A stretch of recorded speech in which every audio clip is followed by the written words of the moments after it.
బొజ్జ గణపయ్య మన తొలి పూజలందుకునే దైవం. ఆది దంపతుల మానసపుత్రుడు, ఓంకార స్వరూపుడు, విఘ్నాలను శాసించేవాడు, సర్వకార్యాలను సిద్ధింపజేసే సర్వదేవతా లక్షణ సమన్వితుడు, స్వల్పకాలంలో భక్తులకు ముక్తినిచ్చే మోక్ష ప్రదాత మన గణపయ్య.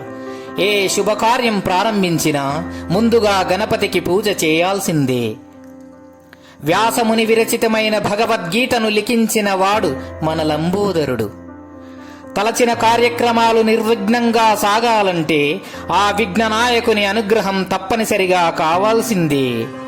దైవారాధనలో, పూజాదికాలలో, సర్వ శుభకార్యాల ఆరంభంలో ఈ మొత్తం జగత్తులో తొలి పూజలందుకునే స్వామి శ్రీ గణేశ్వరుడే.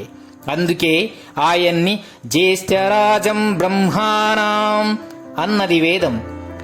జపహోమాదుల్లోనూ గణపతి పూజే ప్రథమ కర్తవ్యం.